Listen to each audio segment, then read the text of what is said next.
अपनी जो हुक्म और अपनी दादागिरी का मुजाहरा करते हुए लोगों को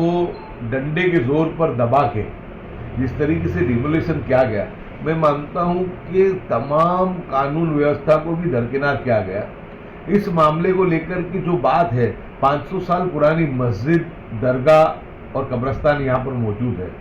और 2 मज़ार तो ऐसे हैं जो इंसेंट मॉन्यूमेंट में आते हैं, जिसकी मालिकी पुरातत्व विभाग की है और आज़ादी के वक्त में भी इसके डॉक्यूमेंट, इसका जो पोजीशन है वो मदरसे और जो मस्जिद और कब्रस्तान के जो लोग हैं, जो उसके वहीवटकर्ता जो लोग हैं, उनके पास इसका मामला, उनके पास उसके डॉक्यूमेंट मौजूद है। शनिवार से प्रभास पाटन में जो डिमोलिशन चल रहा है, वहाँ के एक मजार शरीफ का ये फोटोग्राफ है जो सोशल मीडिया पे अभी खूब वायरल हुआ है। बताया जा रहा है कि ये ब्रिटिश समय के रिकॉर्ड में से फ़ोटो मिला है, जो दरगाह को भी डिमोलिशन कर दिया गया है। प्रभास पाटन में जो डिमोलिशन हुआ उसके लिए वेरावल से नुसरत पांजा, वीटी सीडा, औलियाए दिन कमेटी के सदस्य इस्माइल भाई खेल और दूसरे आगेवान कल रात को ही अहमदाबाद आए थे और इमरान खेड़ा वाला एमएलए और कांग्रेस के नेता गयासुद्दीन भाई शेख को मिले थे और हाई कोर्ट में रीट पिटीशन के लिए इमरान खेड़ा वाला और गयासुद्दीन भाई शेख के साथ में हाई कोर्ट के सीनियर एडवोकेट ताहिर हकीम साहब को मिले थे। सोमवार को ये रीट पिटीशन हाई कोर्ट में प्रभास पाटन डिमोलिशन के लिए दाखिल हो जाएगी। आगे देखिए मुस्लिम ऑफ गुजरात ये यूट्यूब प्लेटफॉर्म के लिए जानिते यूट्यूबर तनवीर शेख ने कांग्रेस नेता गयासुद्दीन भाई शेख का इंटरव्यू किया है। आदाब, मुस्लिम ऑफ गुजरात में स्वागत है आपका। पिछले दिनों से ये चर्चा चल रही है और लोग मुख्य चर्चा ये है कि वेरावल में जो है इतिहास का सबसे बड़ा डिमोलेट हुआ है और उस डिमोलेशन के पीछे की क्या है कहानी, आगे वालों ने किस तरह से इसके अंदर जो है अपने व्यस्त समय को छोड़कर भागाभाग की है और मुस्लिम समाज के साथ, समुदाय के साथ खड़े रहे। ऐसे ही एक जो नेता है गयासुद्दीन शेख साहब, उनसे हमारी मुलाकात होगी। सीधा उनसे जानेंगे कि कैसे जो है इस मामले को आप देख रहे हो और किस तरह से इस लड़त को लड़ा जाएगा और क्या उम्मीद है कि आने वाले दिनों में इस मामले में इंसाफ मिलेगा। बिल्कुल, जिस तरीके से वेरावल के अंदर गिर सोमनाथ जिले में डिमोलिशन किया गया, मैं मानता हूं कि संविधान को और न्यायपालिका को बिल्कुल ताक पे रखते हुए अपनी जो हुक्म और अपनी दादागिरी का मुजाहरा करते हुए लोगों को डंडे के जोर पर दबा के जिस तरीके से डिमोलिशन किया गया, मैं मानता हूं कि तमाम कानून व्यवस्था को भी दरकिनार किया गया। इस मामले को लेकर की जो बात है, 500 साल पुरानी मस्जिद, दरगाह और कब्रस्तान यहाँ पर मौजूद है और 2 मज़ार तो ऐसे हैं जो इंसेंट मॉन्यूमेंट में आते हैं, जिसकी मालिकी पुरातत्व विभाग की है और आज़ादी के वक्त में भी इसके डॉक्यूमेंट, इसका जो पोजीशन है वो मदरसे और जो मस्जिद और कब्रस्तान के जो लोग हैं, जो उसके वहीवटकर्ता जो लोग हैं, उनके पास इसका मामला, उनके पास उसके डॉक्यूमेंट मौजूद है और ये मैटर हाई कोर्ट में भी पेंडिंग है, ये मैटर वक्त ट्रिब्यूनल में पेंडिंग है। वहां से अभी इसका कोई जजमेंट नहीं आया और जजमेंट ना आने के बावजूद एक तरफा कार्रवाई करते हुए सरकारी के इशारे पे जो जिला कलेक्टर ने ये एसपी को साथ में लेकर की जो जुल्म ज्यादती के साथ ये काम किया है, मैं मानता हूं कि बहुत ही निंदा के पात्र है और एक लोकशाही देश में ऐसी घटनाएं जो होती है वो बहुत शर्मनाक घटनाएं हैं। और जब सुप्रीम कोर्ट खुद कह रही है कि भाई इस तरीके से बुलडोजर का इस्तेमाल नहीं करना चाहिए और अभी तो साफ अल्फाजों में कहा है कि 1 अक्टूबर तक कहीं पर भी बुलडोजर की कार्रवाई करोगे तो तुमको सुप्रीम कोर्ट से मंजूरी लेनी पड़ेगी, सिवाय कि रेलवे हो या कहीं रोड रास्ते का मामला हो जी। लेकिन यहाँ तो एंक्रोचमेंट भी तुम उसको इलीगल भी नहीं कह सकते क्योंकि उनके पास रेवेन्यू रिकॉर्ड में उनकी मालिकी भी बोल रही है, उनका जो है वहां पर वो जो उसको बोलते हैं अपने, उनका पोजीशन भी उनका बोल रहा है, यानी हर तरीके से डॉक्यूमेंट उनके पास है। एक मर्तबा अगर कोर्ट का फैसला आ जाता और उसके बाद ये कार्रवाई होती तो मैं मानता हूँ किसी को इससे एतराज नहीं होता, लेकिन इनको पता है कि कोर्ट से इनको जो है राहत नहीं मिलने वाली है, इसलिए कोर्ट को के जजमेंट को मद्देनजर ना लेना पड़े, इसलिए उसके पहले ही इन्होंने इस काम को अंजाम दे दिया है। लेकिन मैं बहुत ही सलाम करता हूं वहां के जो जिम्मेदार हैं, जो लोग लगभग 2015 से इस मुहिम को लेकर के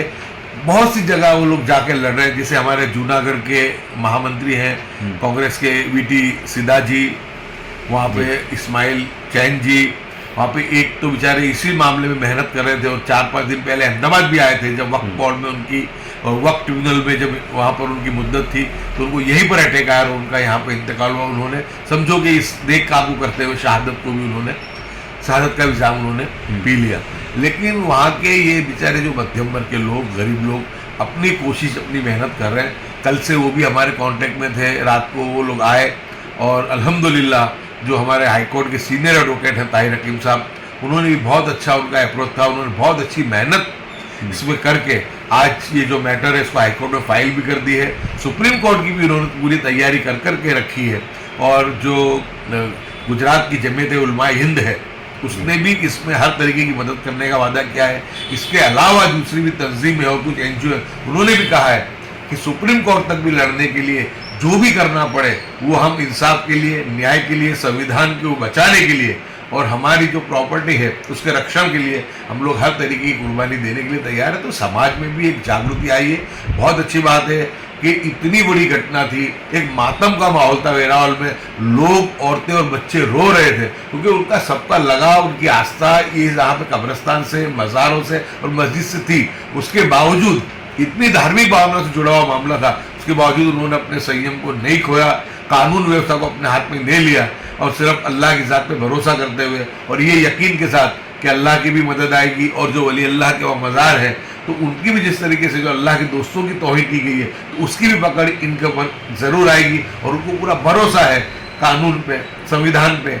हमारे रूल ऑफ लॉ पे कि कुछ ना कुछ इंसाफ जो है हमको जो है कोर्ट के माध्यम से मिलेगा। तो बहुत अच्छी कोशिश वहाँ के जो ये आगेवान वो लोग कर रहे हैं, हमारे एडवोकेट ताहिर हकीम साहब बहुत अच्छी कोशिश कर रहे हैं और उम्मीद है कि इंशाल्लाह ज़रूर इनको इंसाफ इसमें मिल पाएगा। और आपके माध्यम से भी हमको यही हमारा भी संदेश है कि हमको कहीं पर भी जब ऐसी सिचुएशन हो तो इसमें हम कानून व्यवस्था को हमारे हाथ में ना लें, पत्थर को हमारे हाथ में ना ले तो हमारे हाथ में मोबाइल लें। अब तो बिल्कुल ये टेक्नोलॉजी का ज़माना है तो हमको तो जो हरकत पुलिस कर रही है, अगर जो भी जो शरारती तत्व कर रहे हैं उनको हमारे मोबाइल में उनको वीडियो को कैद करना है, नहीं कि हमारे हाथ में हमको कानून को लेके पत्थर को हमारे हाथ में लेना है। बहुत ही समझदारी मुस्लिम समाज अभी बता रहा है कि इतना उश्केरने के बाद, इतने जुल्म करने के बाद, इतनी ज्यादती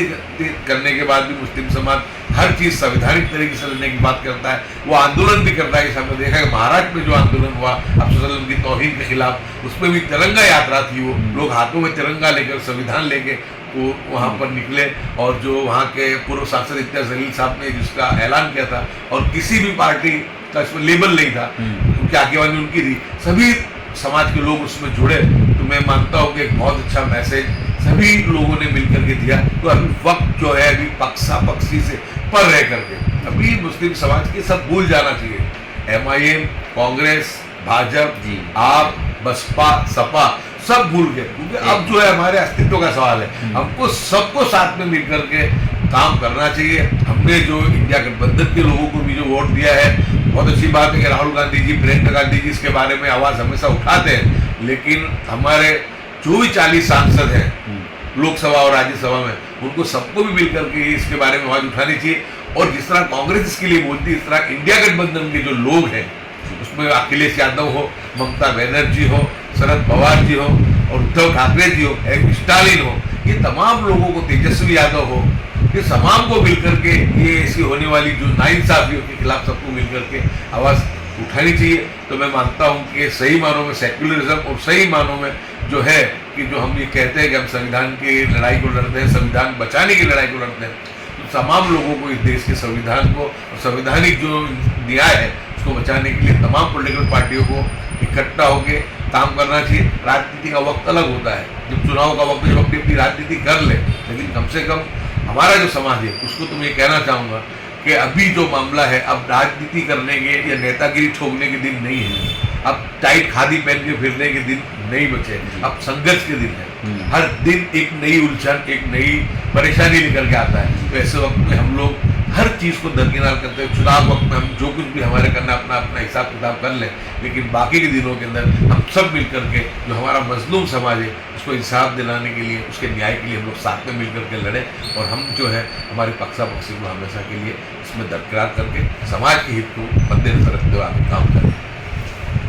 काफ़ी बेहतरीन जो है मैसेज दिया गया है गयासुद्दीन शेख साहब की तरफ से कि हम तमाम जो है मुसलमान समाज है और जितने सेकुलर हिंदू जिन्होंने जिस तरह से इंडिया गठबंधन को वोट दिया और भारी तादाद में जब इनकी सीटें लाए, तो ऐसी तरह से अब आने वाले चुनावों में भी ये सारी पक्षापक्षी को छोड़कर और देश को बचाने के लिए, देश के हित में जो है वोटिंग करने के लिए निकले, ऐसा मैसेज दिया गया है। सीएम और जो है यहाँ के भारतीय जनता पार्टी के सत्ताधीश है, उनसे भी ये कहा जाएगा कि वो लोग जो हैं किसी एक समुदाय और धर्म के लिए सीएम नहीं है, वो पूरे समाज के लिए हैं। उनको काम इस तरह से करना चाहिए किसी की आस्था को ठेस ना पहुंचे। लेकिन कहीं ना कहीं 500 साल पुरानी कब्रों को वहाँ पर तोड़ा गया, 500 साल पुरानी मस्जिद को खंडित कर दी गई, जहाँ पर उनकी इबादतें होती थी, रोज़ाना नमाज होती थी। आज वो समाज कहीं ना कहीं आस्था को लेकर दुखी है और ऐसे समय पर वो समाज ऐसी लाइनों को जिंदा करता है। चलो को एक चिट्ठी लिखो, सब के सब, उसमें बस इतना लिखो कि लानत है।